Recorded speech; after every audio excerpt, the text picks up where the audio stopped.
शिवराम जी खुशी से चाय बनाते हुए सोच रहे हैं कि अब जीवन के 65 साल पूरे होने को आए। कितना कुछ जाना, देखा और जिया। इतने सालों में सब कुछ आनंदमयी रहा। अच्छे बुरे का क्या, जीवन में दोनों का होना जरूरी है। इससे आनंद की अनुभूति और गहरी होती है। लेकिन सबसे गहरा तो है मीरा का प्यार। यह ख्याल आते ही शिवराम के शांत चेहरे पर प्यारी सी मुस्कान बिखर गई। उन्होंने बहुत हाथ में ट्रे लेकर अपने कमरे की तरफ जाते हुए रेडियो पर बजते गाने के साथ साथ वे गुनगुना भी रहे थे।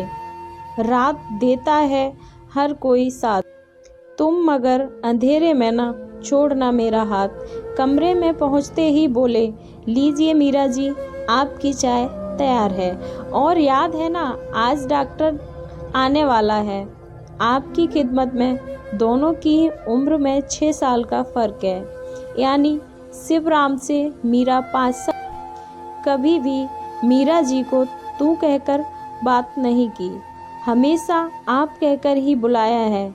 दोस्तों ने कई बार मजाक बनाते कि पत्नी को आप कहने वाला तो यह अलग ही प्राणी है। ज़्यादा सिर मत चढ़ाओ वरना बाद में पछताना पड़ेगा। लेकिन शिवराम को कोई फर्क नहीं और उनकी सरकारी नौकरी भी अच्छी पोस्ट वाली थी। रिटायर होने के बाद दोनों पति पत्नी अपने जीवन का आनंद ले रहे थे। अचानक एक दिन सुबह बाथरूम में मीरा जी का पैर फिसल गया और उनके पैर की हड्डी टूट गई। इस उम्र में हड्डी टूटने पर रिकवरी होना मुश्किल हो जाता है। 4 महीने के बाद शिवराम अपनी मीरा का पूरी तरह ख्याल रख रहे थे। मीरा ने शिवराम से कहा, मुझे बहुत बुरा लगता है आपको मेरी इतनी सेवा करनी पड़ रही है। यूं तो आप रोज सुबह मेरे लिए चाय नाश्ता लाते हैं और मैं बैठे बैठे पीने में मुझे बहुत शर्म आती है। यह क्या कह रही हो आप? इतने सालों तक आपने मुझे हमेशा बेड टी पिलाई है और मेरा हर काम बड़ी कुशलता और प्यार के साथ किया है। मुझे तो कभी बुरा नहीं लगा कि आप मेरा काम कर रही हैं। फिर मेरा और आपका ओहदा बराबरी का है। मैं पति हूँ तो आप पत्नी हो। हम दोनों का काम हमारा काम है, आपका या मेरा नहीं। चलिए आप फालतू की बातें सोचना बंद कीजिए और चाय पीजिए। शिवराम ने प्यार से उन्हें समझाया।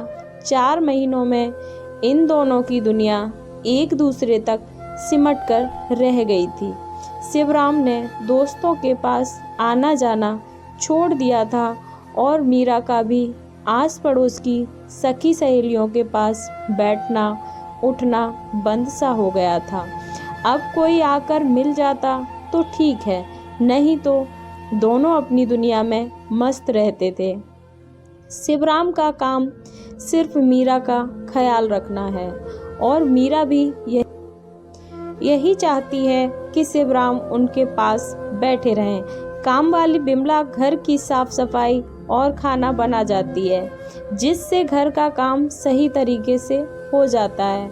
बिमला की ज़्यादा बोलने की आदत है, हमेशा आस पड़ोस की बातें करने बैठ जाती है। मीरा के पास कभी पड़ोस वाले शर्मा जी की बुराई तो सामने वाले कभी गुप्ता जी की बुराई, उनकी कंजूसी की बातें और खूब मजाक बनाती है। शिवराम यदि आस पास ही होते हैं तो बिमला को टोक देते थे, ये क्या तुम बेसिर पैर की बातें करती रहती हो, अच्छी बातें किया करो। मीरा के पास बैठकर संगीत वगैरह सुना करो। पूरा जीवन क्या यूं ही लोगों के घर में काम करते ही बीतेगा?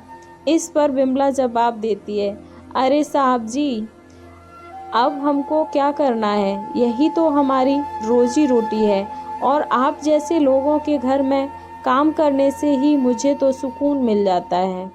आप दोनों की सेवा करके मुझे सुख मिल गया है और अब आप बताइए और क्या चाहिए जीवन में? शिवराम बोले, बिमला, बातें बनाने में तो तुम माहिर हो, बातों में कोई नहीं जीत सकता तुमसे। जाओ अब खाना बना लो, काफ़ी बातें हो गई हैं, कहीं आगे के काम करने में तुम्हें देर ना हो जाए। पूरा जीवन भाग दौड़ में गुजार देने के बाद भी दोनों एक दूसरे के लिए ही जी रहे हैं और हरदम यही सोचते हैं कि कुदरत ने प्यार, पैसा, संपन्नता सब कुछ दिया है, पर फिर भी बेऔलाद क्यों रखा है। काफ़ी सालों तक इस बात का अफसोस था दोनों को, लेकिन 3 साल पहले जब पड़ोस के गुप्ता जी का दर्द देखा तो यह तकलीफ भी अब बहुत कम हो गई थी, क्योंकि उन्होंने अपने इकलौते बेटों को बड़े अरमानों के साथ विदेश पढ़ने भेजा था। गुप्ता जी ने सोचा था जो सपने उनकी जवानी में घर की जिम्मेदारियों के बीच दफन हो गए थे, अपने बेटों की आंखों से देखकर पूरे करेंगे, पर बेटा तो वहीं का होकर रह गया। वहीं शादी भी कर ली और अपने बूढ़े माँ बाप की कोई खबर भी नहीं ली। तब दोनों ने सोचा इससे तो हम बेऔलाद ही अच्छे हैं, कम से कम यह दुख तो नहीं है कि बेटा हमें छोड़कर चला गया। आज सुबह की चाय के साथ दोनों अपने जीवन के पुराने दौर में चले गए। जवानी की दहलीज पर कदम रखते ही परंपरागत तरीके से लड़का लड़की देखना और फिर सगाई व शादी के किस तरह से दोनों के जीवन की डोर बंधी। जीवन की शुरुआत में घर परिवार के प्रति सबकी जिम्मेदारी होने के बावजूद रिश्ते, नाते, रीति रिवाज घर परिवार से दूर हमारे दिलों की अलग दुनिया थी, जिसे हम अपने तरीके से जीते थे और हमारी बातें सिर्फ हमारे लिए होती थी। अनगिनत खुशनुमा लम्हे जो हमने अपने लिए जिए, वे आज भी हमारी ज़िंदगी की यादगार सौगात हैं और आज भी हम सिर्फ अपने लिए ही जी रहे हैं। तभी शिवराम बोले, वैसे मीरा, अगर मैं बीमार होता तो आपको मेरी सेवा करने में कोई परेशानी नहीं होती, क्योंकि आप औरत हो और हर काम करने की आपकी आदत और क्षमता है। लेकिन मुझे भी कोई तकलीफ नहीं है आपकी सेवा करने में, बल्कि यही तो वक्त है उन वचनों को पूरा करने का जो अग्नि को साक्षी मानकर फेरे लेते समय लिए थे। वैसे मीरा, जिंदगी की धूप से दूर अपने प्यारे से छोटे से आशियाने में हर छोटी बड़ी खुशी को जीते हुए इतने साल कब निकल गए पता ही नहीं चला। ऐसा नहीं है कि जीवन में कोई दुख नहीं आया। अगर लोगों की नज़रों से सोचें तो बेऔलाद होना सबसे बड़ा दुख है, पर हम संतुष्ट हैं उन लोगों को देखकर जो औलाद होते हुए भी ओल्ड एज होम या वृद्धा आश्रमों में रह रहे हैं या दुखी होकर पल पल अपने बच्चों के आने का इंतज़ार कर रहे हैं, जो उन्हें छोड़कर कहीं और बस गए हैं। उम्र के इस मोड़ पर आज भी हम एक दूसरे के साथ हैं। यह क्या कम खुशी की बात है। लीजिए, आज मैंने आपके लिए एक खत लिखा है।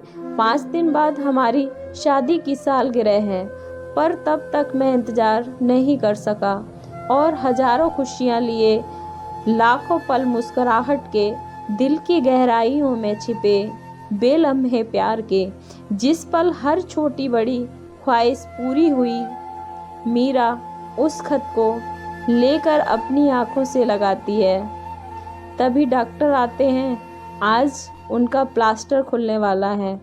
दोनों को मन ही मन यही चिंता है कि पता नहीं अब डॉक्टर चलने फिरने की अनुमति देगा या नहीं। डॉक्टर कहता है, माता जी, अब आप घर में थोड़ा थोड़ा चलना शुरू कर सकती हैं। मैं आपको कैल्शियम की दवा लिख देता हूँ, जिससे इस उम्र में हड्डियों में थोड़ी सी मजबूती बनी रहेगी। बहुत अच्छी और आश्चर्य की बात यह है कि इस उम्र में आपने काफ़ी अच्छी रिकवरी ली है। मैं जानता हूँ यह शिवराम जी के सकारात्मक विचार और प्यार का कमाल है। आप लोगों का प्यार और साथ हमेशा बना रहे। भावी पीढ़ी आज दोनों के जीवन की एक बड़ी परीक्षा पास कर ली है। अपने अमर प्रेम के बूते पर और सहनशीलता के साथ गमों को कुछ यूं ही हराया करो। तुम बेवजह भी कभी मुस्कुराया करो। स्टोरी अच्छी लगी तो please like and subscribe. Thank you. जय श्री कृष्णा।